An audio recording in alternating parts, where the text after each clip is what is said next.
स्वागत है आपका हमारे YouTube चैनल पे। दोस्तों, आज मैं आपके लिए जो वशीकरण लेके आई हूँ वो इतना सरल और इतना प्रचंड है कि आप सोचेंगे क्या सिर्फ ऐसे भी वशीकरण हो सकता है? इतना सरल, बिना किसी सामग्री से, सिर्फ एक मंत्र के माध्यम से। तो सोचिए वो मंत्र कितना प्रचंड होगा, जो सिर्फ अपने आप में इतना प्रचंड है कि सिर्फ जब आप उसका सिमरन करेंगे, उस मंत्र का जाप करेंगे, तो सामने वाला व्यक्ति आपका हो जाएगा।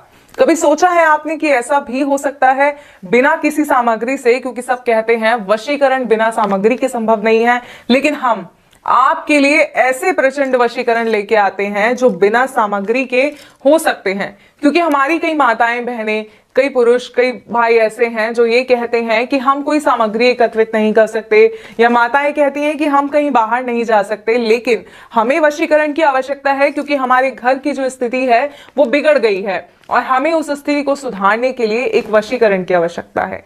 इसके बिना हमारे घर की स्थिति सुधर नहीं सकती, क्योंकि बहुत बुरा लगता है जब अपने दूर हो जाते हैं।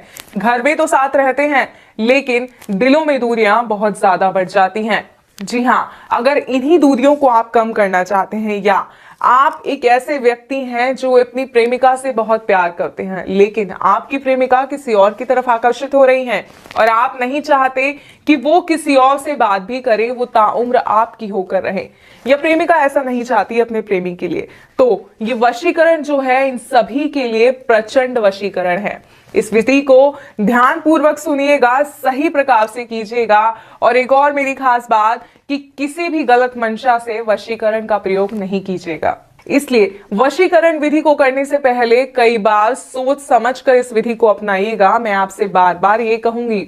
और वशीकरण का एक सबसे पहला नियम है कि जब आप वशीकरण कर रहे हो तो कोई आपको देखे ना। जी हाँ, कोई व्यक्ति आपके आसपास ना हो, आप अकेले हो, एक ऐसे स्थान पर हो जहां आप अकेले हो, एकाग्रचित हो, तभी आप जो है इस विधि को कर पाएंगे, इस विधि का असर पूर्ण रूप से हो पाएगा। तो आइए समय ना बर्बाद करते हुए मैं आपको बताती हूं कि सिर्फ एक मंत्र के माध्यम से कैसे आप किसी को अपने वश में कर सकते हैं। दोस्तों, पूरा दिन व्यतीत करने के बाद शाम को, रात को, जब आप रात्रि में सोने जाते हैं तो उस समय इस विधि को करना है। और करना कैसे है आइए बताते हैं। आप स्नान करके साफ स्वच्छ वस्त्र पहनकर इस दिन सोने जाइए, और सोने जाने से पहले जब आप अपने बेड पर, अपने गद्दे पर, जहां भी आप सोते हैं वहां पर बैठेंगे, तो इस तरह आसन लगाकर एक बार बैठिए और अपने हृदय पे हाथ रखकर उस व्यक्ति का नाम लीजिए जिसे आप वश में करना चाहते हैं। सही कहूं तो उसका सिमरन कीजिए, और इस हद तक कीजिए कि उसका चेहरा आपकी आंखों में उतर आए। और उसके बाद आपको इस मंत्र का 21 बार जाप करना है। जैसे ही आप इस मंत्र का जाप करेंगे उसके बाद आप सो जाएंगे। सुबह जब आप उठेंगे तो आप देखेंगे कि वो व्यक्ति किस तरह पागल हो रहा है आपसे बात करने के लिए, किस तरह सिर्फ और सिर्फ आपकी सुनना चाहता है। अगर कोई माता है तो उनका बेटा सिर्फ उनकी आज्ञा मानेगा, किसी और की नहीं सुनेगा। अगर कोई पत्नी है तो उसका पति इस तरह उसके आसपास घूमेगा कि बस उसके सिवा दुनिया में कोई और है ही नहीं। अगर आप चाहते हैं ऐसा तो इस मंत्र को ध्यान पूर्वक सुनिए। और मंत्र है ओम नमो भगवते त्रिलोकचन मम वश्यम करु करु स्वाहा। एक बार और मंत्र बताती हूं, ध्यान से सुनिएगा।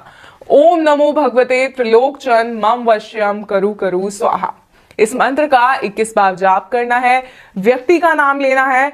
बात बहुत ध्यान से सुनिएगा कि हृदय पे हाथ रखकर ये पूरी विधि करनी है। कोई आपको देखे ना, इस बात का भी ध्यान करना है। और ये मंत्र आपको 7 दिन तक करना है, और 3 दिन के अंदर अंदर वो सदस्य आपके वश में हो जाएगा। लेकिन विधि को पूरा जरूर कीजिएगा। अगर वशीकरण समझने में कोई समस्या आ रही है तो आप स्क्रीन पे दिए गए नंबर पर कॉल